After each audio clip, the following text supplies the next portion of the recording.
from the Pathway Studios in Johnston proper. You are live from the Path.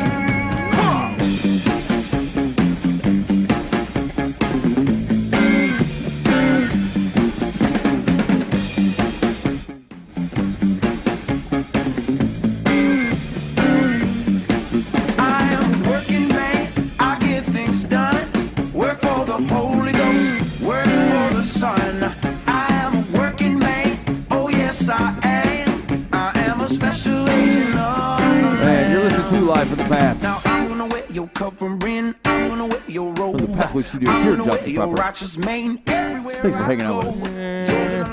Nobody likes that stuff. Yeah. Here's what I've been told. One, I do the best Chewbacca impression ever. That's what that was. Yeah. Yeah, they have.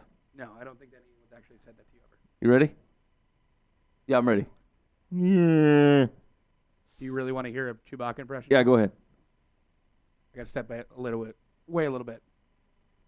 Yeah, that was pretty good. Yeah, that was way better than mine. Mine sounded like a dying squirrel. Dang it. Yeah. You are listening to Live from the Path on livefromthepath.org, broadcasting every Monday night on the net from 10 to 11 p.m. Which net? All of them. And we're also broadcasting on Saturday nights on KTIA from 7 to 8-ish. Here's the deal. If you will listen on the online show, you're getting the bonus content, which is more freelance, big heavy stuff going on tonight, Ben. Yeah, no doubt. So here's what we're talking about. We're on proof 41 from godisimaginary.com, and it is proof number 41 is flip a coin. I think that if I remember correctly, this is a big prayer focus.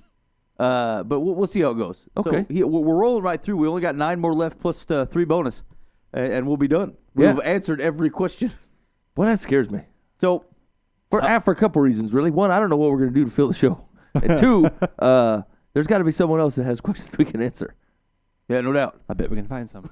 So we're going to walk through that. Also, we're going to do a round of Secular versus Solomon. No doubt. Oh, yeah. It's about ready, about time, about space. About the time I beat your face with Secular versus Solomon. Unnecessary. It's a don't know where that came predetermined from. rhyme. Yeah. Wait, hold on a second. Yeah. Is it biblically a problem if I say I'm going to beat your face, and I don't really intend to, but you know that I don't intend to? Like, is that still a lie? I don't think so. Yeah, I don't think that's a problem. Good, I'm going to beat your face. Let's just All right, in that case, I'm going to beat your face back. Actually, I posed the question when I got in here if it's okay to lie to an animal. I mean, morally, it seems... biblically, I can't find anything that goes directly against it, but then you're saying, look, I can sin against a dog, so that covers a lot of ground. Like, you do a lot of sinning against an animal.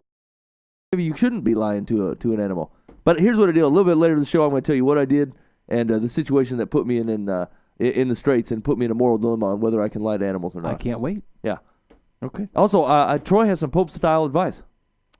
Absolutely. Okay, excellent. I'm ready for it. And also, people need some help. The economy is not turning around. They say that it is, but that's only for people like Troy. Yeah. Right. But for me and Mike and Dan, Things are going down even. still trying to live We're the not life. looking good at all. Yeah. No. So Troy was gonna buy some kind of phone booth or something earlier. He's looking at the computer and he's like, "Hey, check out this $300 and some phone booth I'm gonna buy." All right. Okay, here's the situation. So I was on the phone with my girlfriend last night. We were talking, and I was just bored and looking up a website called All Posters. It's just a website that has a lot of posters. What do you work for them? Quit shilling for all Right, posters. that's what I'm saying. It's You a live website some that kind has of life, posters. boo. I'll tell you that. I'm gonna beat So beat your face. I'm gonna beat your face. I was bored and I was looking through this website, and I found something that it's a Doctor Who. If for all the people who watched the show before, it's called the TARDIS. They have a cutout of the TARDIS that's about 9 foot tall, and it's 3x3 and it's 3-dimensional to where you can open up the doors and actually go into it. It's $249.99, and I am irresponsible with money, and I am going to start saving up $12.50 a paycheck for the next 5 Hey, months. Ben.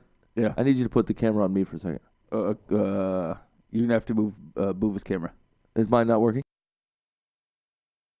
Dig on this. That's a look of disgust. I mean, just utter disgust. Like, I don't know what's wrong with you or why you live the way you live, that you're buying a TARDIS 12-foot poster. You could buy a 15-man tent for $38.99. I tell you what, I'll come stand at your house in a costume for $250. And I'll wave at you and say nice things to you if that's what you want. I Okay. can't lie to you, but Fair enough. But Ian did mention the economy is going quite well for him right now. Right, exactly. I'm not saying that that this is a great decision, Right. everyone. Like, I don't know how you just happened to land on allposters.com. Did you start randomly searching things and end up there? Yeah. Okay. It happened to me. Well, that was a boring story. Well, yeah, I was like I said, I was talking to her, looking up random stuff, and I was looking up like Star Wars posters, Yeah.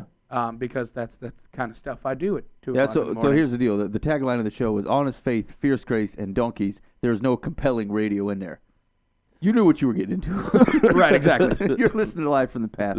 All right, here's the deal. We're going to jump right into this proof. This is proof number 41 from the 50 proofs from GodIsImaginary.com. And the premise is here's 50 things that he says make God or prove that God is imaginary. We've been walking through them because we should be able to give an account of our faith, a reason for the hope. And see how we do on proof number 41, cleverly entitled Flip a Coin. Here we go. If you are a Christian who believes in the power of prayer, I am Ben.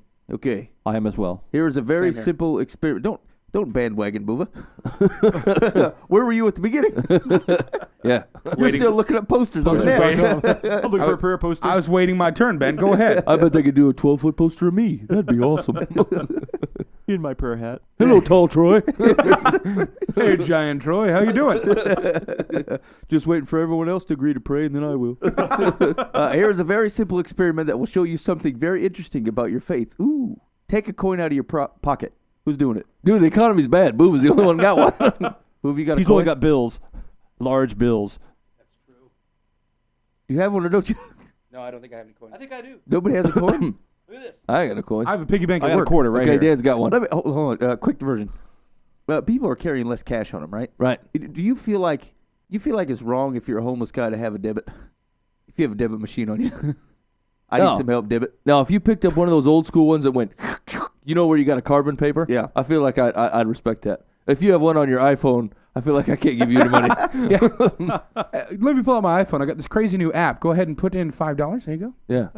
Shink. The Mobo Hobo. Sweet. All right.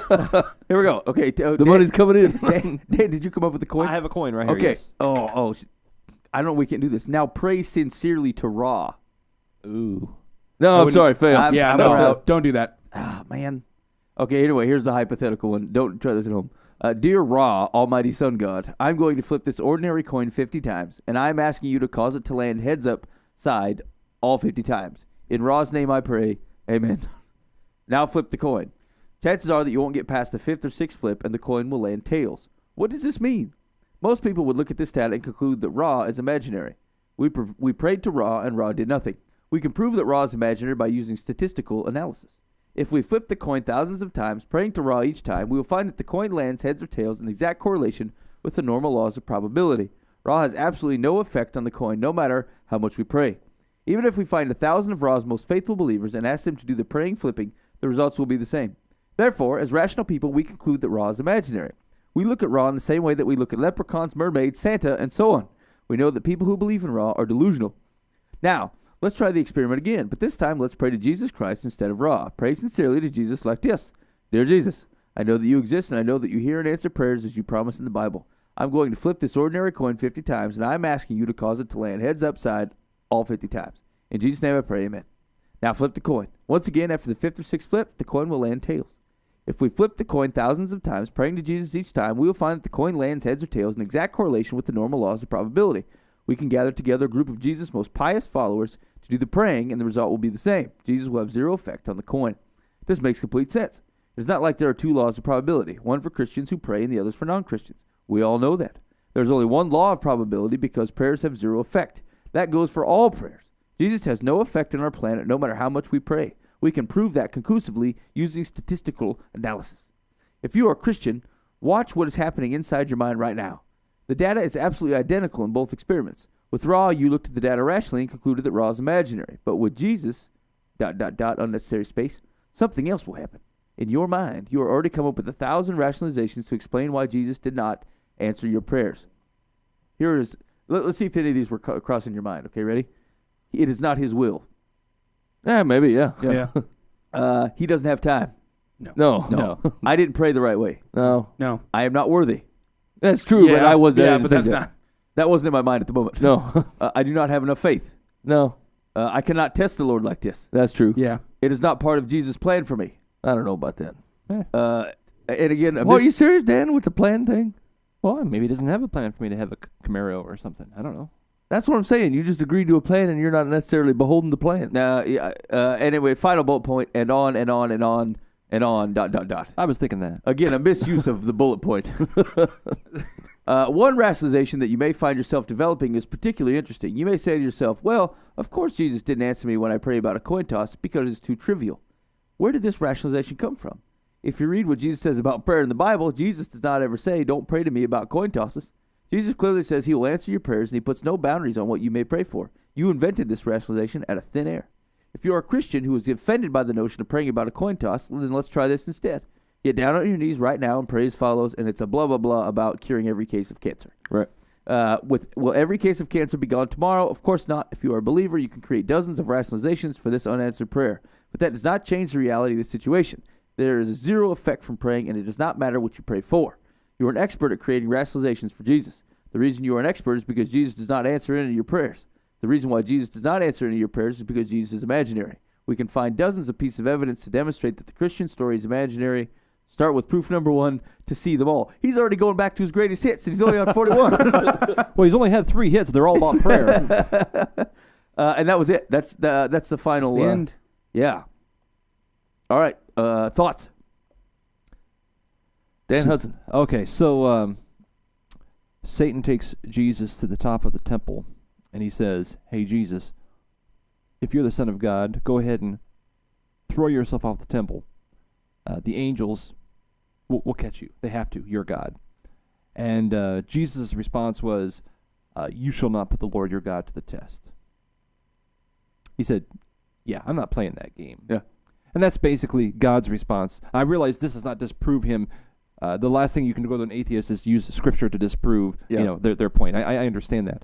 But I am a person of faith, and that's what goes through my mind. It's like you do not put the Lord your God to the test.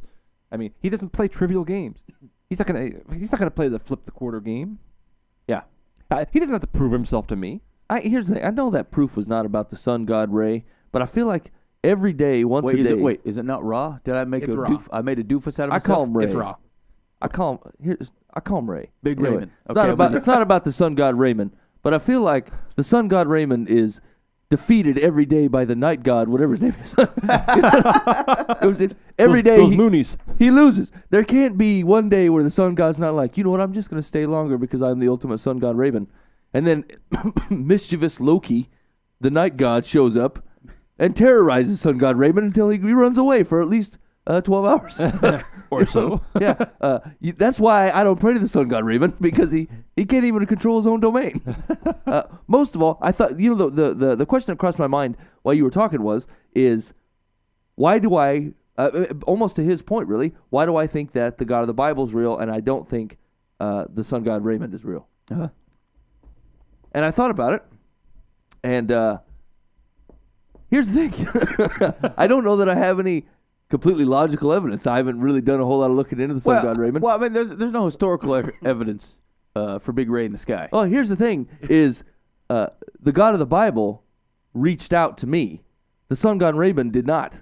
So even if there is a sun god Raymond, I feel like he didn't care enough about me to tell me he loved me and send people that know him to tell me about a life lived with him and the life that he has for me. So let's say the sun god Raymond is real.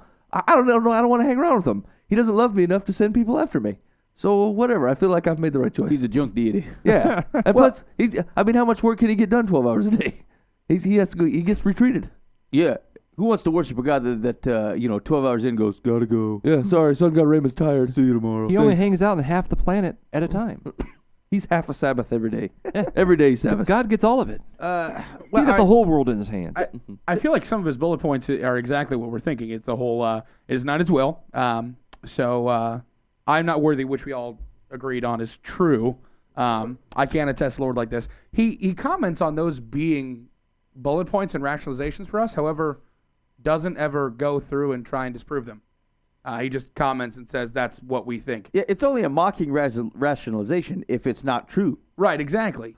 And actually, Like the whole it's almost comforting that I don't control God like that, right? Because then that Right. would make me God. I don't want to be the purse string man that says, Yeah. God, do this with the coin. That kind of makes obviously you right God. now we Yeah, would I- have a phone booth in here right now with me if it were on what I want. Obviously, I would have a Chewbacca suit as well. Just saying. Yeah. You make me sad, Booba. That's understandable. But yeah, I completely agree with some of his rationalizations. Yeah, it's not in his will, and I'm not going to test him. That's exactly right. Great job, God is imaginary guy, for getting the right rationalization. However, not great job trying to mock it. Yeah, I mean, it's just, I don't know. There's a lot of throwaway stuff in here. We can, the reason why Jesus does not answer any of your prayers is because Jesus is imaginary. Now listen here. I'm open to people questioning a man that rose from the dead 3 days after because you've never seen it done. Right. I get that, but there's no reasonable or rational historian that doubts the existence of Jesus the man. That is not happening. Right. That is He not, was there. Every once in a while, you get some kind of squirrely guy with like a weird mustache who makes the news because he's like, Jesus never lived, and like nobody actually believes that Jesus wasn't alive. They doubt his resurrection, but there's not a reasonable historian that doubts his existence. Yeah. And so to say something like Jesus does not answer any of your prayers is because Jesus is imaginary. Now, he could have said Jesus doesn't answer your prayers because Jesus was a normal dude. Right. Okay, whatever. Yeah, that's a place to start. Yeah, I think we could start there and talk through, an understanding of what proof exists for the resurrection, for the crucifixion, for Jesus the man. But it's just kind of goofy it's a waste of a decent argument to throw something like that in there. There was something else that there's something else that he said that I thought was interesting. It had to do with we can gather together a group of Jesus' most pious followers, right? Basic misunderstanding, right? Yeah. Right. Yeah. As if God's like, a righteous man, Right. Yeah. I shall listen to him. Like Those were Jesus' favorite people, the pious followers, Yeah. right? It's a complete misunderstanding to think that there's a subsect of righteous and unrighteous. It's not righteous people and unrighteous people. It's Jesus and then all people. Right. that is the comparison. Like there's no piety anywhere as judged by anybody. And so, like, again, it reflects a basic misunderstanding of the Christian faith to even think that the piety would matter, that there was something where God's like, well, I'll listen to this guy because he's unless he's Jesus, he doesn't have a compelling case of righteousness. Yeah. Yeah. Right. Yeah. He's only righteous because Jesus is righteousness and he shares the wealth. Yeah, go ahead. I would say, I suppose if you're an atheist, you're not really into the scene of Christianity, so you don't really, you don't really get us, Who would you look at and say is righteous? Probably the people that Jesus looked at during his day that were Pharisees and Sadducees and got ticked off at him saying, quit acting so pious and righteous. Are you saying that about Billy Graham? Because No, Billy no, Graham's no. all right. Well, I like Billy Graham. Take back what you said, Dan. I'm just trying to decide who he would pick. What characteristics would he look at, this atheist guy, and say, now there's a pious Christian? Is it the person who carries the big Bible and goes to church and says a few ritualistic, sentences once in a while? Or someone who has a relationship? Probably not, because he doesn't believe you can have a relationship. I'm just curious. I'd like to know. No, actually, that is a pretty good question. I Yeah. want if when they blank generalize, Christians, people that follow Jesus, I wonder who they have in mind. Yeah, I don't know. I think it's the people that just like when they take the whenever you're logging into Facebook to create a new Facebook, you take the whole Christian thing. I think that's where the generalization comes from. It's probably their uncle or something. Yeah. Like, so, That usually they is. saw somebody in their The church family. lady on like, Saturday Night Live. Yeah. Right. They tried to get you to go to Vacation Bible School. You said no, and so every Christmas he harassed you about the way your life is going. Right. Yeah. It just doesn't seem like when they do the generalizations of Christians, it's ridiculous for if the things that they come up with, the divorce rate amongst Christians and the other things that most Christians deal with and everything like that. I feel like those are the people that just tick the box, and not the people that are actually truly like trying Followers to of seek Christ. A relationship with Christ and following him exactly. Well, I think Hollywood usually does a pretty good job depicting Christians. Oh yeah. Yeah. Haven't you seen Bruce Almighty? Yeah, exactly. That's all it is. Of course. All right. All right. All right. So let's. I'll give you a I'll give you a preview of next week. Proof number 42, listen when God talks. Ooh. Here it goes. If you know a group of devout Christians, you will frequently hear them say to each other, and even to people outside the group, things like, my husband and I are not sure what to do in this situation. We're going to pray to God and see what he tells us to do. According to televangelists and ministers, God also frequently talks to them as well. Okay, there's your example of who he's using. Yeah. This is going to be excellent. In other words, Christians believe that God transmits divine messages to his followers in response to prayer. Christians actually believe that the almighty, all-knowing creator of the universe is talking to them personally and guiding their decisions. Now, this guy's got a self-worth problem.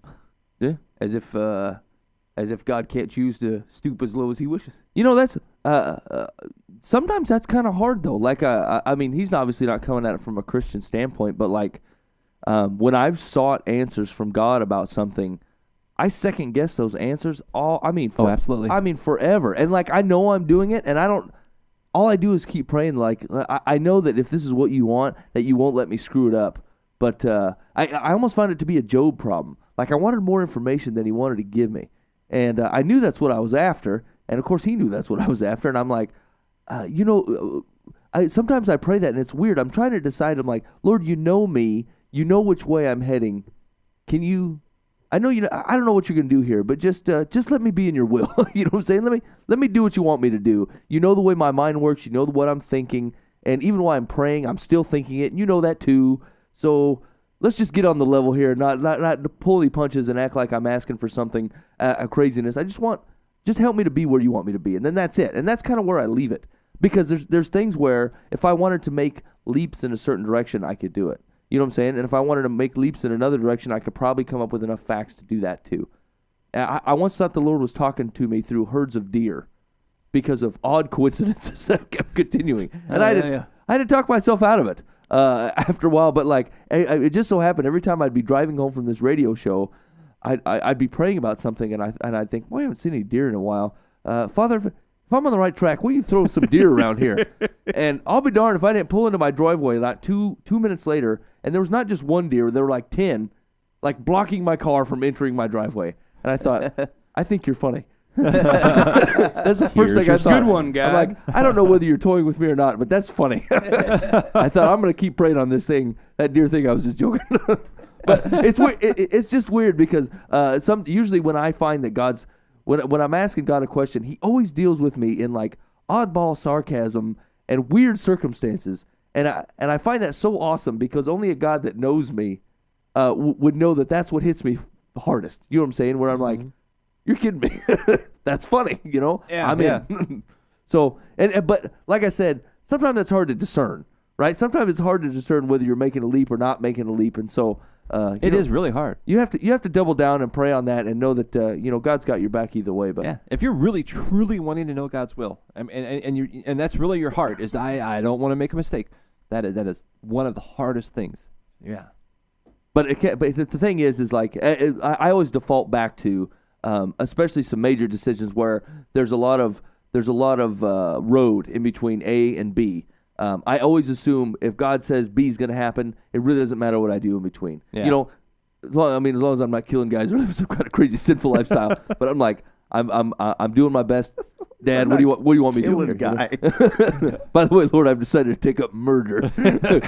Just while I wait. on the Just way on the way to weekends. great things. So I don't know. Yeah. God will get you doing what he wants you to do when he wants you to do it. You know, you think of Philip and the Ethiopian eunuch in the book of Acts. Was that about chapter 8-ish?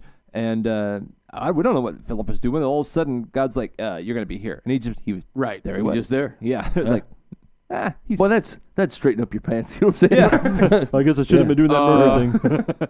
Is this where you want me?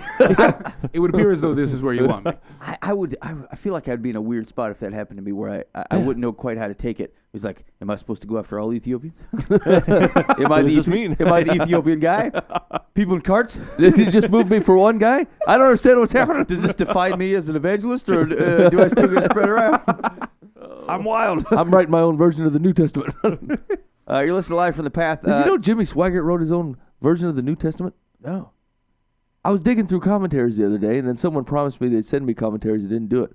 But in either sad. case, I was looking through commentary after commentary, and I'm trying to get free ones because I don't want to pay for them. And I come across the Jimmy Swaggart commentary, and I thought, nah, Let's just say good ones cost a lot of I don't money. think. Yeah, that's what I thought. I mean, Matthew Henry seems to be giving his stuff away for free. He's dead. He's long dead. He don't Yeah. care. Long time ago. I mean, it's like his wife the got dog mad and list. threw it out the window and said Nah. it's for everybody. His family's got that candy bar fortune. They don't need his. They don't need his commentary. And his wife who went, "Oh, Henry." I'm getting rid of your commentary. All right, you're listening to Live from the Path.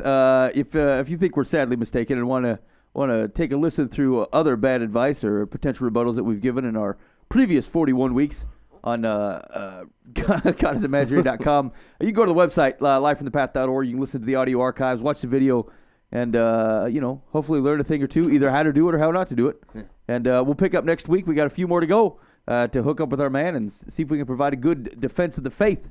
Real quick, I just want to say a quick thank you to our sponsors, On Purpose Promos, On Purpose Promotions. If you go to onpurposepromos.com for all your promotional needs, he's a local guy. It's Jared Roy, and he'll be able to hook you up with a strategy to really get people to figure out to see what you're doing and to latch on to your business or your idea. So go to onpurposepromos.com. Go to the Eisenlower team. It's eisenlowerteam.com. Bob and Bill Eisenlower can help you sell your place. They can help you find a new place. I just saw it on Facebook. They're posting pictures of people that they've sold houses to. I mean, those guys are rifling through it.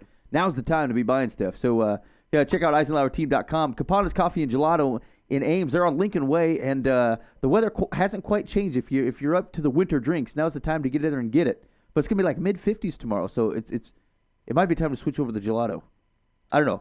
I'm gonna try it some. seems like the right time to switch it up. Yeah, I can eat now. I can have that now.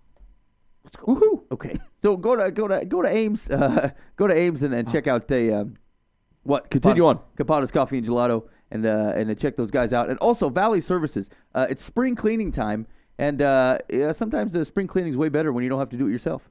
Go to valleyservices.net. Those guys will help you out and get hooked up on a cleaning schedule. And here's one thing. It's not out of your price range. I know sometimes you think that's a luxury. It's in your price range, and I think you're going to love it.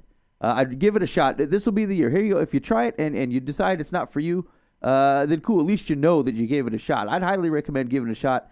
My guess is that you got better stuff to do with your day. You can spend time with your kids. You can spend time working on the project, writing that novel you always wanted to write. It's not gonna be any good anyway. Don't waste your time. Okay, I agree. Go pet the dog. Everyone knows you bought that dog, and then you had kids. You've been ignoring them ever since.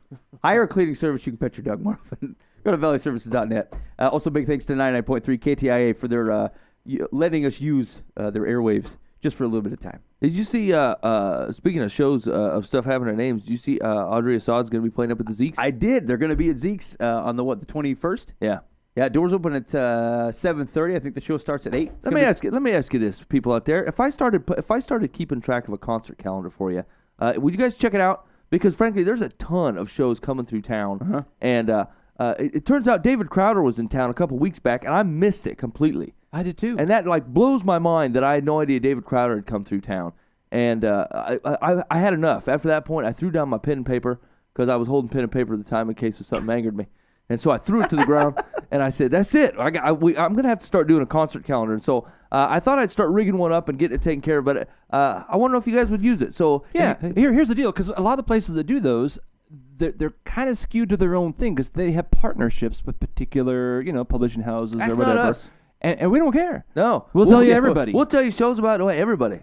Yeah. Yep. Even we have nothing to gain from it. except for interviews, Dan. And nothing to lose. It's for my benefit because I like to get interviews and go to shows. And so, but I thought I might start getting this rigged up. So if that's something you think you would use, just give us a shout on the Facebook or throw us an email or something, and let me know. Kind of what type of shows you're looking for, what venues you're at, and places that I can be looking. Because I'd really like to get an all-encompassing. I'm pretty sure you can find at least 2 or 3 shows, good Jesus shows a week, to go check out. And there's mid-level regional artists traveling around, and there's the national acts, especially the Christian acts that I've seen and talked to.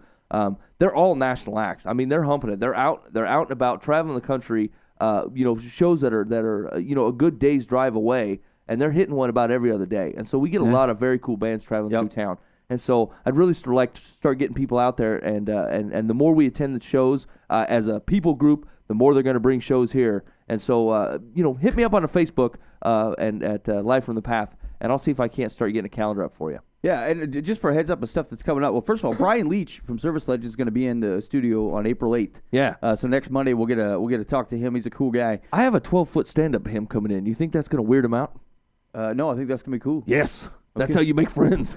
Audio Adrenaline is in Indianola on the 11th. We're gonna be at that show. We're going to talk to them. Yep. And then Audrey Assad is at Zeke's. They're on the 21st. Did we say 21st, 22nd? 22nd. Her management might be against me, but we're going to try to talk to them as well. At least get a 7-foot stand up. Absolutely. She's not 7 foot tall though. It's gonna have to be larger than life. We'll have to pay extra. And then the Building 429 show is at the Earlham Church of Christ, and that's on April 27th, and we're going to be there too. Yeah, I'm going to live at that one. Yeah, lots of cool stuff going on, guys. Keep an eye out, and we'll we got a couple upcoming events kind of hanging out on the website at livefromthepath.org. But yeah, I'd love to see some more people come out to that stuff and support those guys. It's a tough industry for Christian artists, and to be honest, people are getting lazy. Yeah. People are getting lazy. They're like they buy stuff that you listen to one song. You can download one song at a time. You don't listen to albums. You don't go to live shows.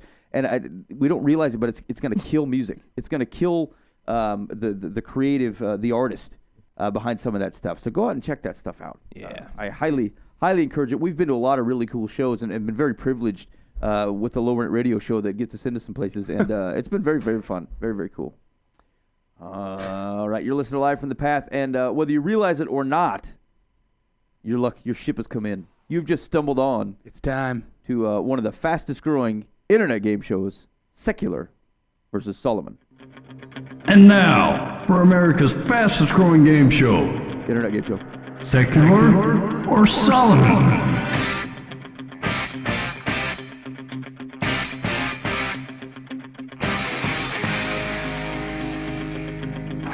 Here's the deal. If you're new to the game, here's what I'm going to do. I'm going to give you a proverb. You're going to tell me whether it's a secular proverb, whether it's from the world, or whether that bit of wisdom is from the Bible. Then what's going to happen, Ben? Solomon oriented. Oh, no. And then you get a thumbs up or a thumbs down. Ew. If it is a worldly bit of wisdom, you got to tell me the country of origin. Is it a country, or can you just say whatever you want, Dan or Troy? I only do countries. I will tell you if it's a people group. Okay. Okay. You guys ready? Last time we Ready. played, Troy kept answering like president of Pizza Ranch or whatever. He just kept making up random specific people. I think I didn't do that. I think it was Dan that said Epcot Center. I may have. Yeah. Okay, moving on, Ben. All right. Sorry. Let's get on the show. The side commentary is not going well tonight, Ben. Nope. All right, here we go. Secular versus Solomon. Make sure you play along at home. If you're playing the home game, get up on the chat. Here you go. Hold on, I'm going to try to keep my face like this the whole time. Go ahead. No, I love it. Here we go. First item. A word fitly spoken is like apples of gold in a setting of silver.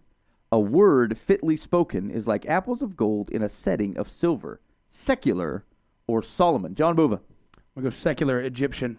Secular Egyptian. Mike Foost. Secular Moravia. Moravia, I don't believe is a legitimate country. Bavaria. Oh, man. I forgot to tell you, when we were talking about the night gods, I looked up a list of night deities. There's a ton. Is there a cool name? No, check this out. Aztec has Lords of the Night. It's a group of 9 gods, each of whom ruled over a particular night. And then I thought to There's myself, only 7 days in a week. I know, the Aztecs had another couple days in the week. Kings of the calendar. Screwed it up again. Anyway, something to think about. Dan Hudson, a word fitly spoken is like apples of gold in a setting of silver, secular or Solomon. I changed mine to Bavaria, not Moravia. Okay, like I said. I'll take it. Who's going with the cream? I'm gonna go secular, and I think I'll say Cuba. Okay, a A word. lot of change going on in Cuba. No doubt. This bit of wisdom is coming out of revolution in Cuba. A word fitly spoken is like apples of gold in a setting of silver. The chat is correct. Solomon. Proverbs all the way I 25:11. was going Solomon, and then I changed my mind. Proverbs Good job, chat. 25:11. There's something very, very special about a word fitly spoken. About saying the right thing. Yeah, I just didn't remember the silver part. Here's the thing. Dan is apple my part. spiritual authority, and I go to him for Bible readings. So I blame Dan for my failure. Continue on. I think that's fair. Here we go. It is better to be born a beggar than a fool.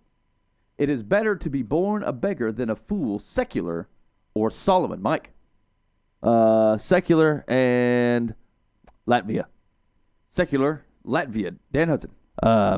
Nicaragua. Nicaragua. John Boover III. Secular Lithuania. Where's that at? Right next to Latvia.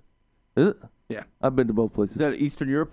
Yeah, it's Latvia, Latvia, Lithuania, and then Estonia. You guys have targeted this particular area for the fool. This, That's where they live. Luckily, we're on the internet and no one from overseas can hear. We're not implying anything. It is better to be born a beggar than a fool. Secular Spanish. That's what I said. Spanish proverb. Yeah, definitely. Here we go. It is better to be a male for 1 day than a female for 10. You're darn right it is. It's better to be a male for 1 day than a female for 10. Dan Hudson. Wait a minute, is the end death? Is I'm saying like I'd rather live 1 day as a male and instead of living 10 days as a lady, or do you go back to being a dude after the 10 days? I think it's the 1 to 10. It's in specific. So, Solomon does, it says what they want. I tell you what, that Dan there's a lot of goofy stuff that happens in Taiwan, and I think they would probably come up with that type of advice. All my alarm clocks are made there. I feel like it's on the up and up. John Boomer III, secular or Solomon? I'm going to go secular Saudi Arabia. The Saudis. Mike Foost, it is better to be born a beggar than it is better to be a male for 1 day than a female for 10. Secular New Zealand or Austria. Okay. Previously Austria. Actually, shoot, this is so it is secular, but it's a people group. I'm going to give you another round. Buva. The Yiddish. Mike. Austrian. Dan.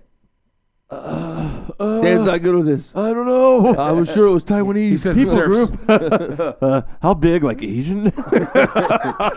Oriental. All right. He says the Serbs. Eastern, The Franks. All right. It's Kurdish proverb. The Kurds. Where are they from? cottage cheese. Mesopotamia, Iraq. No kidding. Yeah. I don't know anything of the There's a world. lot of the battles between the Kurds. And I'm going gonna call that I was Shiites closest. and Yeah. The if I remember, the general battle is who descended from Muhammad. exactly. Yeah. All right. Here we go. Trusting in a treacherous man in time of trouble is like a bad tooth or a foot that slips. Trusting in a treacherous man in time of trouble is like a bad tooth or a foot that slips. Secular or Solomon. No. John Bova. No. I'm gonna go Solomon. No. No. Mike Foose. Solomon will talk about teeth. That's a fail. That's going to be secular. Starts with a P, probably. Who do talk about teeth, Mike? Pierogi. South Korea. That's not a people group. Pierogi? You say pierogi? South Korea. Our job is not to spread the gospel to the world. We're going to have to stay within our area. Pierogies. We're offensive and difficult to deal with. Secular. Dan Hudson. I do believe that there are some spiritual overtones, but although it's, I'm pretty sure it's secular, so I'm going the Vatican. Trusting in a treacherous man in time of trouble is like a bad tooth or a foot that slips. Solomon, Proverbs 25:19. Pierogi. Yeah, Is that in pierogi the- are dumplings of unleavened dough. Is that in the ESV? Yeah. I don't read that one. I read the Jimmy Swaggart New Testament. That seems to be going really well for you. I'm on chapter 2. Give me money. How do you like my hair? Yeah, it reads, Proverbs 25 reads, trusting in a treacherous man in a time of trouble is like reading the Jimmy Swaggart New Testament. It's like a, man, I had That's a slanderous. I probably shouldn't say that. yeah, I have to take it back. It's like a bad tooth. Okay. I just had a tooth taken out this week. They don't. Here's what I used to think happened when I was a kid. I used to think they took your teeth out, they fixed them and put them back in. That ain't the deal. That didn't work. No, That's not how it works. they take it out and then they look it over and then they look at you in disgust. very Yeah. disapprovingly. Do you see what you did to this? The top part is only slight evidence of what you've done, and then when Yeah. they see the full damage, they're like, Yeah. "You ever heard of an apple?" I said, hey man, I went in there. I love this guy. I said, hey, why don't we crown this thing? And he's like, I wouldn't put any money into that tooth. And then he took it out and he goes, I was right. I said, I gotta change my ways. Do you have any licorice? My mouth hurts. Do you ever know Henry? Here's the funny thing though, is the Novocaine paste that they start with to numb you before they get to the Novocaine shot tastes like chewing gum. And I said, this is a deceit. If I came in chewing a big thing of bubble tape, I feel like you'd be upset with me. Except your lip was all swollen. You're like, "This ain't good teeth." You ruined me. All right. It is not good to eat much honey, nor is it glorious to seek one's own glory.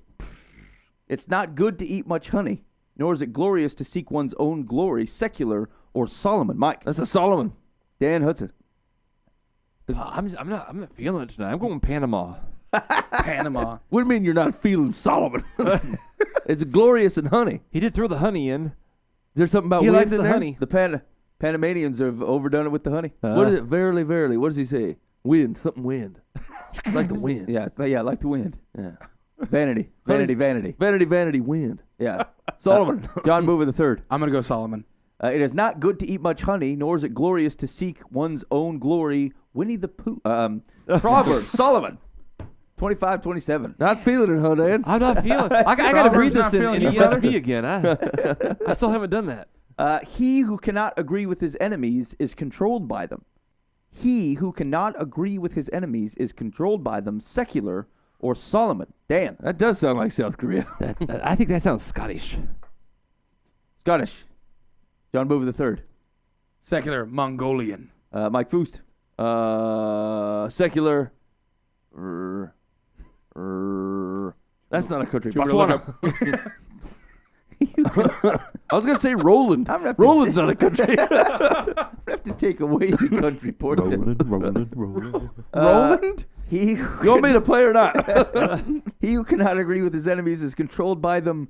Secular Chinese, a Chinese proverb. Ooh, I that's agree close with to Scotland. This is. I this, said Mongol. I actually got stopped by this one because I thought that's an interesting bit of wisdom because it is true to a certain extent. If you cannot agree with your enemies, it depends on how you react. You are controlled by them by lack of disagreement. Give me an example. Because the very fact that they are an enemy of yours, they have some sort of control over your life for you to have had to deem them an enemy. It puts them in a state as opposed to, say, a neutral party that has no influence on your life.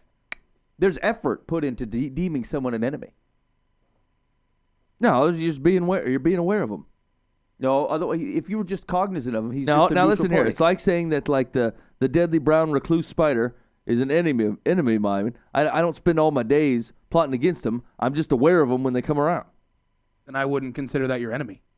Maybe you have a heavy definition of enemy. Mine is light. I like to put a lot of people in that category, and you don't like to put very many. Am I your enemy, Mike? Botswana. well, actually, Mike, so enemy or foe is a term for an entity, whether an individual or group, that is seen as forcefully adverse or threatening. That brown recluse. Forcefully, though? I'm sorry. Yeah. Really? Does the dictionary change your ways, Boova? No. Feel like you were laid bare and your innards were shown, and you were shown to be lacking. You were found wanting. The dentist was right. You're a bad tooth. You cannot be trusted in times of Solomon and the dentist were correct. trouble. He who asks is a fool for 5 minutes, but he who does not ask remains a fool forever. He who asks is a fool for 5 minutes, but he who does not ask remains a fool forever. Secular or Solomon. Mike. Secular. Roland. I was going to say Tolkien. Secular. Norway. Norwegian. Norway. The Norwedes. Dan Hudson. I think it has some good wisdom to it, but I don't know that it's scriptural. So I'm going to go with Madagascar. Okay. John Boover the third. I'm going to go secular British. I got a big clock. No, that makes a lot of sense. Yep. He who asks is a fool for 5 minutes. He does not ask. The 5 minutes, that's where you're getting. They have a clock. Yeah, don't look at me, Roland. I said I was going to say it. I didn't commit to You it. totally did, though. That is secular Chinese. Again. Oh. What a mistake. Hey, They're taking over That was the world. close. You're a snake in the grass. You know what I'm saying? You know you can't do two Chinese in a row. That's wrong. Here we go. You're in the middle of America's fastest growing unproven internet game show, Secular versus Solomon, where I give you a proverb. You tell me where. The goal is to try to find out whether it's biblical wisdom or not biblical wisdom. And sometimes why? Why is it not? Yeah. Here we go. After shaking hands with a Greek, count your fingers. After shaking hands with a Greek, count your fingers. Secular or Solomon. John Boova. Secular Roman. The Romans. Mike. Secular Chile. Who doesn't like the Greeks? The Chile. Yeah. Chileans hate the Greek. They're an opposed people. Dan Hudson. I'm going to go with Israel. After shaking hands with Why are you saying like an Arkansas governor? They I rub bet shoulders there's with a lot of Greeks. I'm gonna assume that the chat is behind. The Solomon just came up on the chat. I feel like that's not a Solomon phrase. After shaking hands with a Greek, count your fingers. Albanian saying. So the thing to learn from tonight's show, boys and girls, is that if you ever meet a friendly Albanian, never invite him out for a wiro. he might tussle with the proprietor. And then check his fingers. Man, I was gonna make you. I was gonna make an outlandish statement there, but I couldn't think of like a common Greek name. Like what's the name of an everyman in Yanni. Greece? Yanni? Yeah. No, no, that's Nicholas. a special name. Yanni. Apollos. No. No, that's ridiculous. Yanni. It's not Yanni. It's Sapphira. Who was Greek? Somebody was Greek. Yanni. Going with it. Is Yanni from Greece? Yes. The real Yanni? The real Yanni. The king of the Yannis? Find out what's his country of origin. Okay, hold on. Common male Greek names. They got a picture of a bunch of hoodster Greeks Old here. Greek men there. Demetrios. Okay. The second most common name is Yannis. Yannis. Or Giannis. Yeah. Philip. Yeah. Or Giannis. Georgios. Yorgos. We'll go with Demetrius. Alexandros, Vasilis, Thanasis. Christos, also very popular. That's a cool name. Yanni. Yeah, it was Yannis. Rhodus. Okay, that's cool. Okay. Roland. Should have been Roland. My Greek friend Roland. I had We're a going dog- out for I had pure a dog geese. named Roland. All right, sorry, here we go. It's an extended secular versus Solomon. Like a lame man's legs, which hang useless, is a proverb in the mouth of fools. Is in the mouth of fools. Like a lame man's legs, which hang useless, is a proverb in the mouth of mouth of fools. Secular or Solomon. John Boover III. I feel like that was you calling me a fool a couple times. Sorry, what? You just pick up on that, Demetrius? I did. I did, Roland. I'm gonna go secular, and I'm gonna go Irish. Okay, Mike. Secular and Hamburg. Roland. Germany. West Germany. East Germany. They're together. United Germany. They're all together now. The collective Germany. Germany United. Okay, here's what we're gonna do. I'm gonna go through all the past shows and then produce an atlas only off of guesses that we've made and Epcot relative Center has to be in positioning. there. Roland Piorgis. The more often we've used the country, the bigger the country is on the atlas. It'd like a spherical diagram. Dan Hudson, like a lame man's legs, which hang useless, is a proverb in the mouth of fools. You know, I'm just gonna break the mold. I'm gonna go with Solomon, even though I don't recall that at all. But sometimes the ESV tricks me. Looks like the chat's in for Solomon too. Like a lame man's legs, which hang useless, is a proverb in the mouth of fools. Solomon, Proverbs 26:7. Oh, Dan in the chat. Oh, Fail. Somewhere, Buva has really upset a handicapped Irishman. it appears so. I'm just saying the Irish might have said that at some point in time. Copywriting on his Here we go. A final. A man without self-control is like a city broken into and left without walls. A man without self-control is like a city broken into and left without walls. Secular or Solomon. Dan. That's my final answer. Solomon. Solomon. John Boover III. I'm gonna go for Solomon. Mike Foost. Ecclesiastes. Solomon. Let's see. A man without self-control is like a city broken into and left without walls. Solomon, Proverbs 25:28. Ew. Double win. Could be a Double Solomon. score. Mike Foost. From long range. From downtown. You've just listened to Secular or Solomon?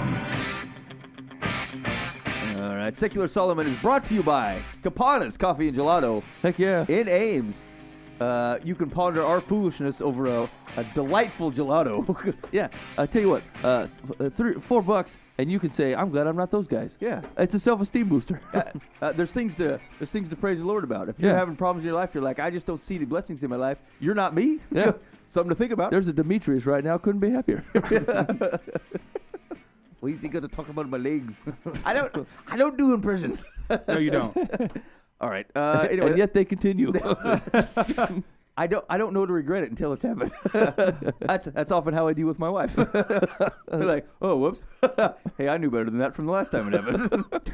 What a mistake. A man who cannot control himself is like a city without walls. Yeah, what does that mean? I don't get it.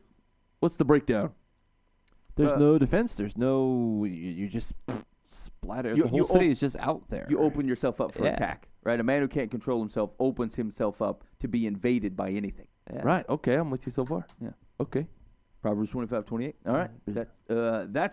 That's the deal. Hey, did anybody catch the end of the Bible miniseries? No. What happened? Here's the thing. I don't want to spend a lot of time on this because we talked about this a little bit. But I will say they took some fairly excessive liberties in the final one compared to some of the other things. They took some liberties. Did it cover elsewhere. Revelation? No, just that John wrote it. Oh. But there were some just weird choices, things that I felt like were unnecessary. I heard another group of fellas talking about it, and it kind of got back to some of the stuff we were talking about before, where like people are talking about Jesus after looking at it. It's not the scripture. I think everyone's clear that it can't be the scripture. But one of the things somebody said I thought was very interesting is they said it simply shouldn't be done because the medium cannot support it. Like you shouldn't. For example, do we have an issue with representing images of Christ? Should that be an issue for us? I don't think so. I don't have a problem I with don't it. have a problem with that. I think they should just lower, narrow their scope rather than say the Bible. How about if you say like, Acts 4 or something? Yeah. That's a Just little limit too your narrow, range. but- You could probably. It's a lot to try to take on the whole Bible in whatever, even 10 hours. Yeah, you could do the story of David in 10 hours. Yeah. And what was it? It was the discussion was like it's the very basis of video. You said it sounds like you shouldn't do any kind of video or acting representation of biblical scenes, and I couldn't figure out why. No, that's I dumb. couldn't see what the problem. That's is. just flat out dumb. Now, you tell me when Moses wasn't telling stories to his grandchildren on what went down when they left Egypt, that he wasn't like acting it out, for the kids and telling them what. That's people understand things through a visual medium. That's how it was brought from generation to generation before they had big pin and a hammer. So I feel like visual representation is the way to roll. Yeah, it was a weird discussion. There's a lot of weird. Here's the thing: for the people that have seen it, for the people who are not Jesus followers, I've heard a lot of positive things. People talking about stuff they didn't normally talk about. People that are Jesus followers that have seen it, I've heard basically the same thing. Okay, it was pretty cool to see some of that stuff. There were some places where I felt like it missed, where they took some liberties with the text and they shouldn't have, or it wasn't exactly what the Bible said, and was an issue for me. But other than that, otherwise, some of the stuff was pretty interesting, especially from a history standpoint. So like some of that stuff was interesting to me, like recognizing what houses look like, what some of the, how they lived and that kind of thing. And that's been generally speaking. And then the gist of the conversation from other religious folks is they're really upset about it, and they didn't see it. They just saw a bunch of other people that saw it that gave like some kind of crappy review or like, well, it's heretical, and like a bunch of other stuff. Some of the things that I noticed, and I thought, well, that's not right. But they're all cheesed about it and didn't watch it, or like watched it and they were upset about how Jesus looked. He looks too pretty. Oh, come on now.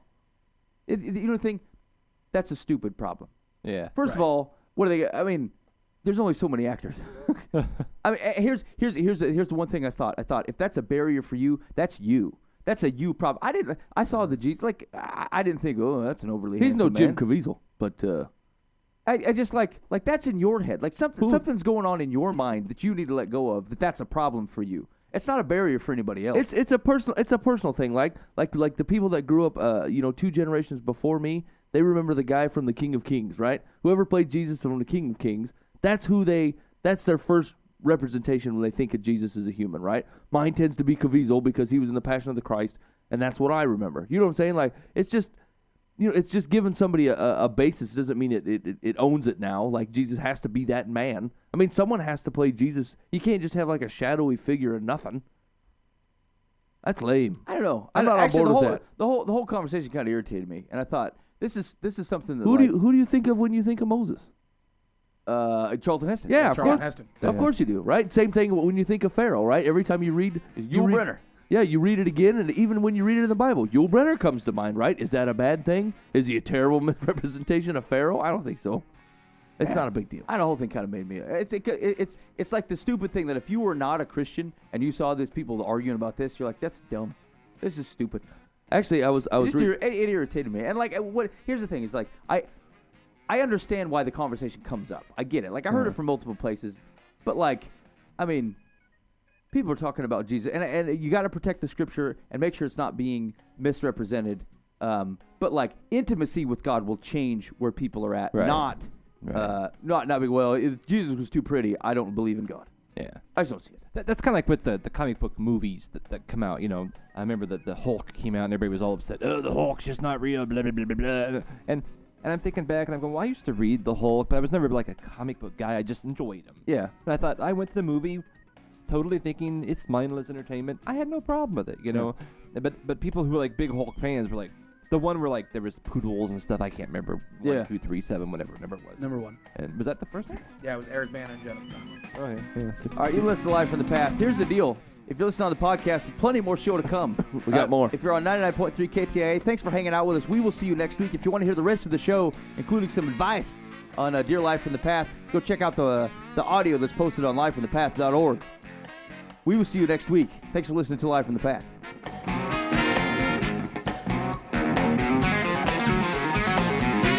Okay. Here it is. Ah, shoot. You know, I didn't mean to talk about that Bible thing. I'd let it go by now.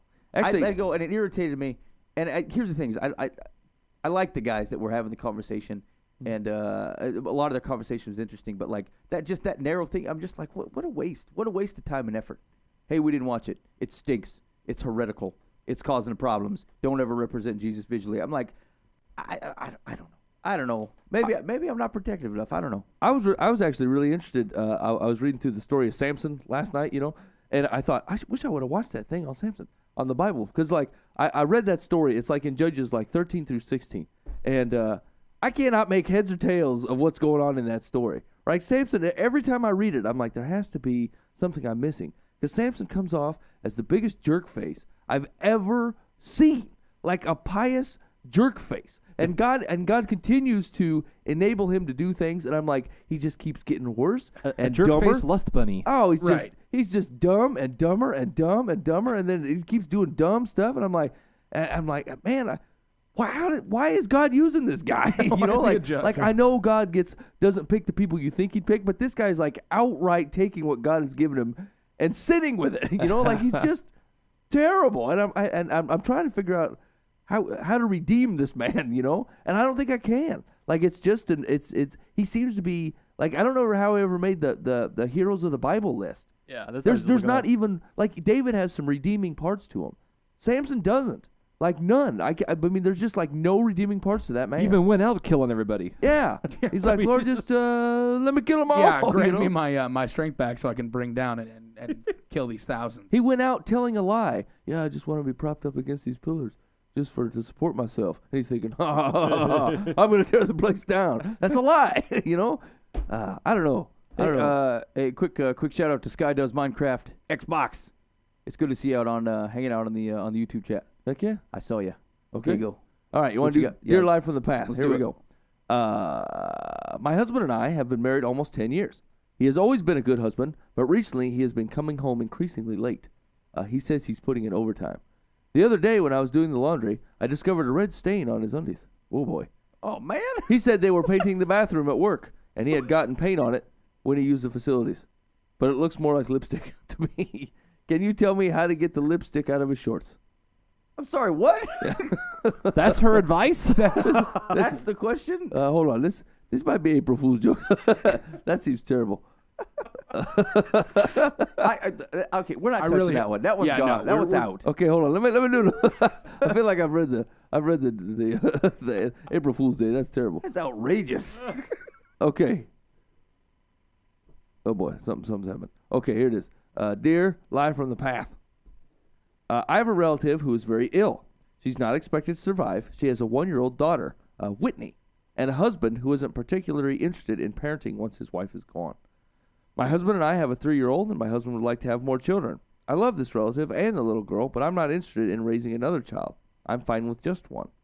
My husband feels we have the love and resources to provide Whitney with a good life. I respect the fact that he feels this way, but I work full time. I'm also in my mid-40s and already feel overwhelmed being the parent of one child. I enjoy my current lifestyle and being able to travel some. Although we will be fine financially, our lifestyle would be greatly impaired. My husband says I'm selfish for not wanting to share my good fortune. He may be right, but I feel that if I'm talked into taking her, I'll be unhappy and resentful. Please advise.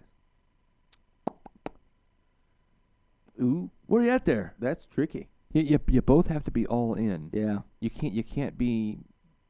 If you have to talk someone into it, I mean, we're talking the rest of your life relationship. It's not like just do this for a little while. It's you got to both be in. Is it wrong to want to keep a certain lifestyle and travel? Is that No, wrong? No. That's cool. You know what? I At the peril of others. desperately wanted more children, and Cheryl didn't. That's different. I mean, it's we weren't talking about. Well, we talked about adoption once, but you have to work it out, and you can't. I don't know if that was to keep up your fantastic lifestyle, though, Dan. I mean, I haven't I'm taken a a jet ride. setter. I haven't taken a ride on your boat lately, but I feel like it's terrible. But it still goes into how many children can a family handle? The whole stress level. I feel like it's more than one. Well, Maybe I'm wrong here. I might be beating up on the wrong lady, but I feel like, if you're financially all right and you only got one kid and the other your relative is dying and someone needs to take the kid, I feel like you should do it. I'd be the one who would Yeah. be up there and be wanting to have Right. the child. Okay, so here's what I would say: my first inclination would say, that you're probably the responsible party to do it, but from her perspective, if she's not in, if she cannot be convinced or have her heart softened towards the matter, I think it's probably a mistake to do it. That's what I think. It also upsets. There's only one other child, but it upsets the whole balance of everything. I mean, everybody has to be considered in these things. It's a big deal to take on another kid, and if you're not behind it, I mean, I think that turns out poorly for the girl. For the child? Right. Yeah, that's not a decision that you can take lightly, especially when you're bringing child in, already have a child, have another person taking care that you obviously have in your household, your husband, your wife. Okay, what's the secular advice? Secular says, children need love and attention from the adults who parent them. While your husband has that to offer, Whitney, you do not. Because you would be unhappy and resentful if your husband talks you into adopting her, it would be better for you and Whitney if someone who really wants a child and is capable of providing the love and support a child needs took her. Yeah. That's basically what we had. Yeah. Yeah, and I would say that the truly godly thing to do would be to take the child. But if you're not both in, it's going to cause all kinds of friction. So Yeah. Yeah, I would agree. long-term strife. Okay, here we go. Dear Life from the Path, there's this guy I like, Joey. My sister likes him too. Joey and I are not dating, although we are very close friends. My sister, of course, decided to ask him out on a date. I am so upset with her. It has been 2 days since their date, and I'm still not talking to her. I can't believe she asked him out when she knew I was about to. I don't want to ruin our relationship, but Joey is now into her. Please give me some advice before I do something terrible. Okay, first of all, I was going to ask him out. Joey should be asking ladies out, not the other way Right. around, for starters. If you got to chase a dude and ask him, if he doesn't have the chivalry to ask you out, maybe Joey's not the right guy. Number two, even if it was the proper position for the lady to go after him, you didn't ask him Yeah, out. exactly. No, sorry. You're too late. If you wanted to ask him out, you should have done so. Yeah, and here's the deal. Unless your sister locked you in a trunk to go ask him out, you had the opportunity prior to, and you simply didn't do it. If Joey was into you, he would have said no. I'm sorry, I like your sister. We are not going to date. Yeah, exactly. Joey loves Chachi. What's the deal? You want her to not go out with him, and then you're gonna date him, always thinking that he might be keeping an eye on your sister? This guy's out. Yeah, you know what? I don't even like Joey. He's out your circuit. You gotta check him. Yeah. Joey, what kind of name is that anyway? Sounds like he drives an El Camino. like Yanni. Here's the thing. It's just not in the cards, all right? Like, at some point, you got to cut your losses and say, boy, the thing is people get enamored with potential. This could be the thing, right? But when it's not the thing, for some reason they get disappointed as if it has the same potential. It's just there's a barricade, but really it's not the potential, right? Like if you live next door to like a really sweet looking gal and you're always thinking, man, she's gonna date me, right? And then she moves to San Jose, like way away from you. That opportunity, she was gonna move to San Jose anyway.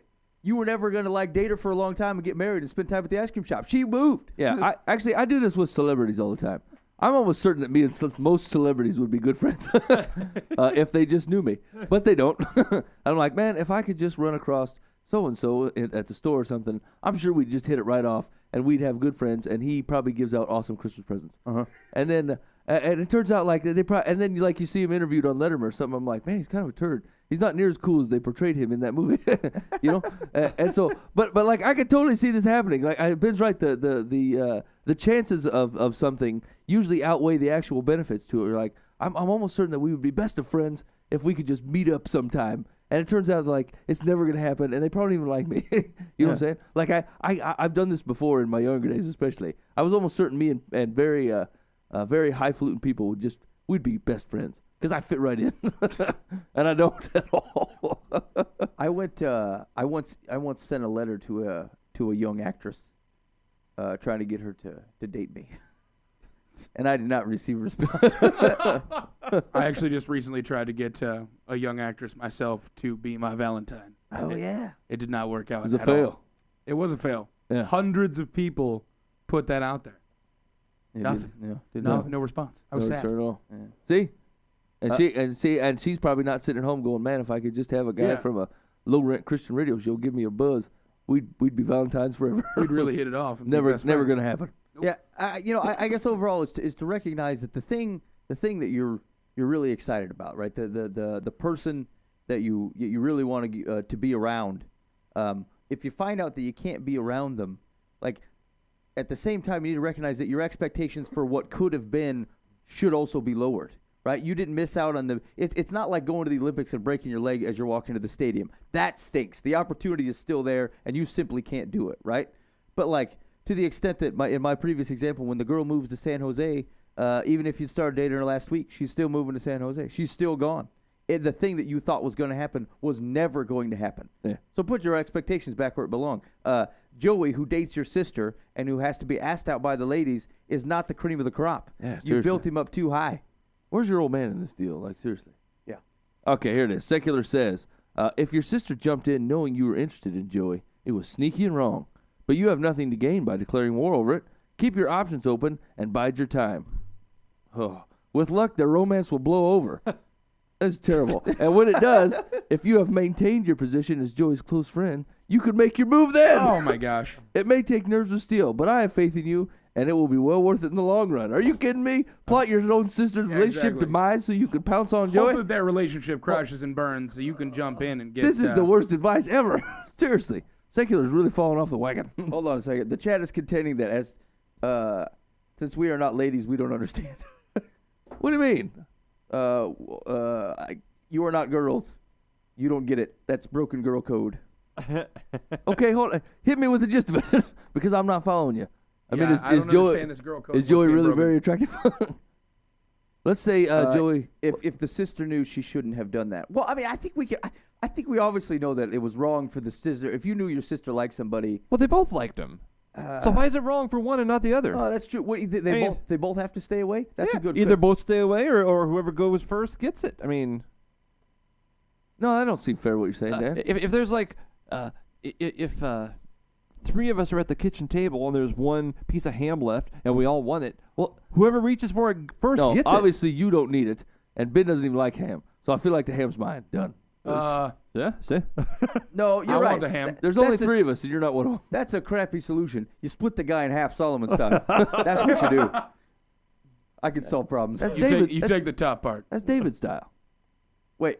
The one who liked him first gets first dibs. How do you know that's not the one that got him? Yeah. Yeah. What if one of them Yeah, says, I the one liked who- him from I the mean, Hawaii yeah, exactly. You're first? going to get in that argument of, hey, I liked him from April 1st. Well, I was March 31st. So I loved get him it. in the womb. Those were the I had days. my eye on him from the second I he wrote moved over to Joey town. and Amy forever on the fetus. It's in my diary. You thought I love kangaroos, but I don't. Kangaroos is code word for Joey. I love Joey. I don't understand, ladies. Isn't there something unattractive being attracted to the same guy as your sister? I mean, don't I think you both. see friends do Or that. is that just as like girls. sibling rivalry coming out in full fruition? We better watch our steps here, boys. I don't know anything about ladies. I don't want to make assumptions about women. I don't know how it goes That's a down. good point. Yeah. Is everyone looking at me? Because I know women. Is that why you're looking at me? Yeah, go No. ahead. Lay it on us. Absolutely not. Everything I've said is gold. All women agree. Next. All right, you want to do one more? Yeah, let's do one more. One more live. Hold on, I gotta find one. I thought that was my ace in the hole. It was gonna really eat up some bandwidth. Hang on. Well, we had to skip Dude Undies. It put us in a real spot. Oh, that one seems kind of serious. If you're going to take a while, so I know we talked about it at the very beginning. I had a real quick post-style advice. While he's looking that up, I wanted to say that I was faced this week with something that I've never really had before. So when I was first starting out my walk with Christ and everything like that, my prayer life was minimal. It was not very great. I prayed every once in a while.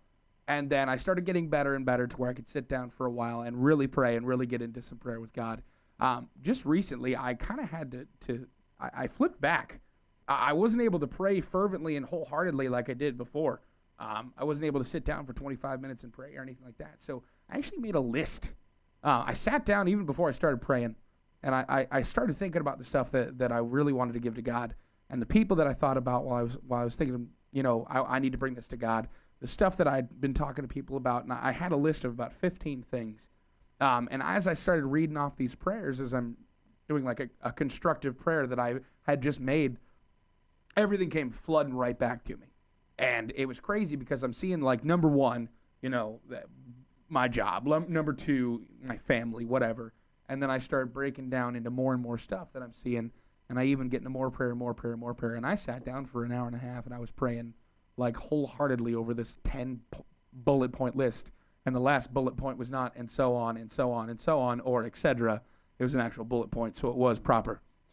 So yeah, if you're having a lot of trouble with your prayer life, I don't see a problem with making a real quick list that you can run off of. It really helped me a lot. No, I think that's totally cool. I mean, who says you should only pray about like whatever your mind can think of at the time? Yeah. I think it's something to if you're gonna bring your sorrows and your grievances and your wants and your blessings and your thanksgiving and your praise to God, what would be wrong with making sure that you've prepared? Right. You brought it in with you. I mean, it's not like you're submitting the list to God, but like, hey man, these are the things I want to talk about. I want to make sure I don't forget to talk to God about these things. I think that's great. Yeah, exactly. Instead of the mental list that you would normally do when walking into a prayer, you've got an actual physical list. Yeah. And it helped me quite a bit, and I was able to expound quite a bit off of that and have some serious, awesome prayer time. Good. Yeah. Okay, ready? Yep. Okay, this one's pretty solid. Dear Live from the Path, I am a plus-sized woman. I am loud and boisterous, and I like to surround myself with similar women. However, there's a problem I am now facing. Many of my friends have made amazing transformations and gotten fit. I am fully supportive and impressed, but I see the price they are paying. They are no longer confident and vivacious. They have become timid, approval-seeking shells of their previous selves. Why do newly thin women forget how awesome their personalities used to be? Does this happen? Does it? I don't understand, ladies. I don't get it. I've been losing quite a bit of weight, and I'm not losing my. Well, I hope I'm not losing my personality as I get smaller and smaller. I feel like your eyebrows are starting to take over your face, but apart from that, I haven't noticed any personality changes. Your static electricity from your back here is causing the guitars to play on their own in the room. Yeah, other than that, no, I don't notice any problems. Zap. I do like. Thanks, gentlemen. I really appreciate that. I do help like there. me a vivacious, loud woman. I'll tell you that though. They come in, Boisterous. they give her the business. I really enjoy that. Crack of peanuts on the floor. Yeah. And stuff. Yeah. So her problem isn't really with like herself or anything like that. It's just with why are people doing that? She feels like look, they were buddies. I think she's making an excuse to also not get fit. Right. No, That's what I was thinking. Back away from the mic. Sometimes the I will loud. back away from the mic. I think that's exactly what she's doing. Yeah. I think sometimes the loud, vivacious behavior is a diversion Right. from the fact that I'm overweight. Yeah. You'll pay attention to that rather than I it's developed my cool. personality because I developed my personality because I was made fun of. When I was in elementary and junior high and high school, I had to become quick-witted. I had to become the loud, boisterous guy so that I wasn't made fun of. If I was the one who had the first laugh and if I was the one with the first comment, no one was making fun of me. Actually, Pauly Shore thought the same thing, and look what happened to him. He's gone downhill. Terrible. He's also made a ridiculous amount of money. Just saying. I didn't realize you were so worldly. I'm not worried about. I'm not worried about my monetary value. I'm just saying that's exactly what I had to do. I had to compensate because I didn't have the physical looks and. So do you forget where you came from if you lose weight, or but where? You can become a wallflower. I'm a pretty big guy, and like if I walk into a setting, I'm generally head and shoulders taller than everybody around me, and it's just. You're just a large person. I have to be careful where I stand. If I'm in a crowd, I have to be careful where I'm sit so that people behind me can actually see. Things like that. You're not from the Jack and the Beanstalk. No? You're not like 9 foot tall. I know it, but Dan, sit here. I think. it's just part of your. I the think things that go through your mind. Yeah, and- it would be easy. I think you have to. Gigantor. You have to be getting fit for the right reasons for you to not lose out on your personality. Yeah. If you're doing it so that you can abandon your former self to become, the fit you because of worldly standards. I feel like that's happening a lot. People are getting fit not because they're becoming healthy, not because they're worried about their life expectancy. They're becoming fit because they want to look more like the models and the TV stars. That's ridiculous. Maybe they just want to get healthy. You don't know. That's these what I'm people. saying. It's is not the model's fault that they are healthy. No, I never said it was the model's fault that they're It's healthy. ridiculous. No, it is ridiculous that these people want to model themselves after other people because that is the industry standard beauty. And if you're doing it for that reason, I feel it's very easy to let go of who you were because you thought that everything associated with who you were at one point in time is in itself disgusting and not beautiful. So that whole persona, everything you were before you became fit, needs to be abandoned. But if you're doing it for the right reasons, if you're doing it to get healthy, to get fit, so that you can live Have a longer, do beach-ready whatever. body. No, Ready for not the- even ready beach-ready for the body. sands. If you're getting a beach-ready body so you can swim and feel great swimming and I'm be working able on to my swim for the next Brazilian hour and a butt. half, Yeah, here's what I Right. want. When I walk by, I want people to go, "That's a hunk of man."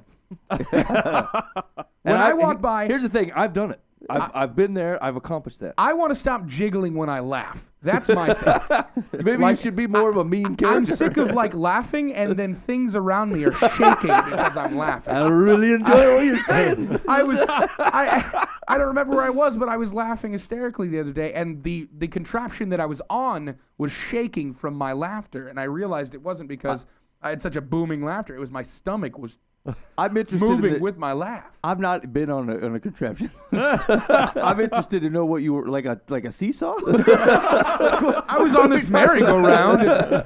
No, I was out at Sailorville Lake, and they have the docks are actually pulled out of the water right now, and I was sitting on one of them. All right. So it was actually on the ramp, the metal contraption that's the dock, outside of the water, and I was sitting on the end of it, and I was laughing and the whole thing was shaking back and forth and creaking, and I could not stop laughing, and I was laughing because I was laughing and what I was doing because of it. Sorry. There's also a comedian that talks about he wants to lose enough weight to where he doesn't jiggle when he brushes his teeth, which is understandable. That's impossible to do. Or don't have hair ties cut off the circulation to your wrists. That's understandable as well. But I'm trying to get healthy because I want to be healthy. I don't care about what I look like. I want to be healthy. That's noticeable. Here's what.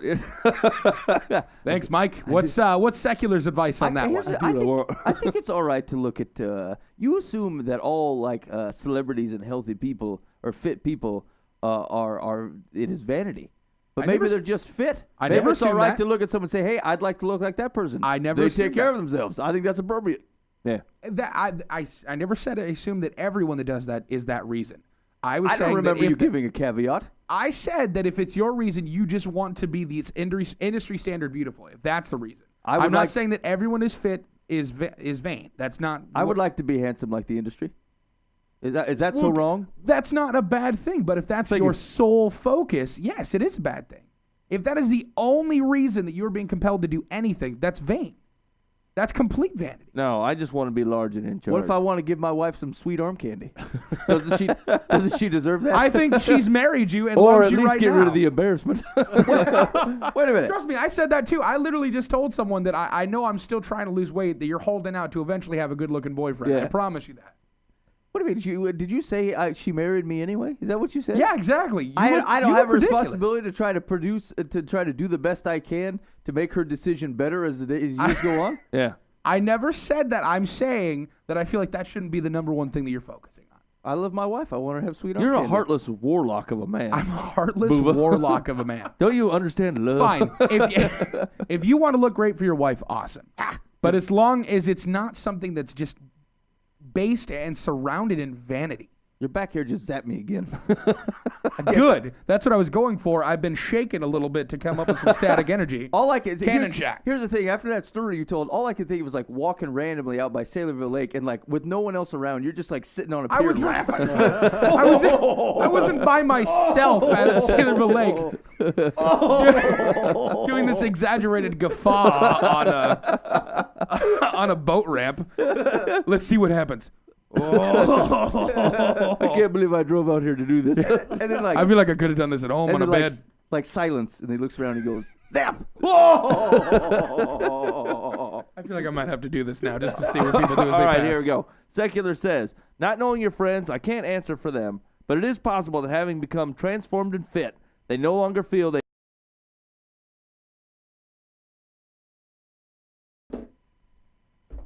I do that. I have a loud voice because otherwise people don't listen to me. I feel like people still don't listen to you. Well, you might be right about that. It's a possibility. I've toned it down lately. I'm one of those people. You're listening to Live from the Path on livefromthepath.org. Sometimes when people say bonus content, it's only a bonus if it's good. It's just longer. That's No, probably it's what we just- should say. That's more appropriate. Listen to the live show for content. Yeah. Hang out longer. There's more. I think that's not making any unrealistic promises. There's more show. Zap! Guffaw. All right. Hey, thanks for listening to Live from the Path. Make sure to catch us during the week at livefromthepath.org. You can check out past clips from the show, including previous sessions of Secular versus Solomon, brought to you by Capanas, Coffee and Gelato and Ames. Also, hey, get out to see some live music. Remember, we're going to be at the Building 429 show on April 27th. Brian Leach is going to be in the studio next Monday. We'll be talking to him from Service Legends. The Audio Adrenaline show is also that week on a Thursday. You can check that out. And Audrey Assad is going to be at Zeke's on the 22nd.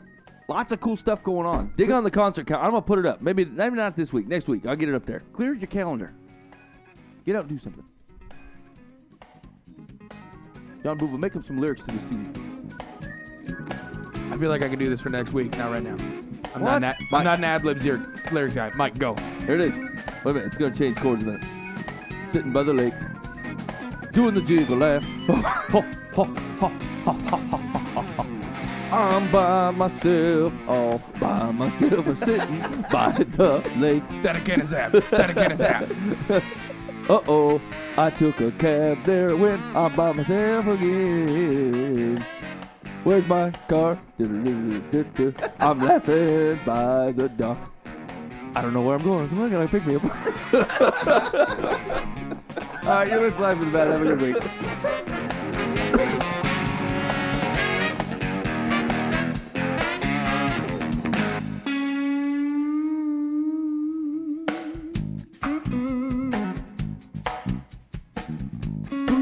My name is John Booba.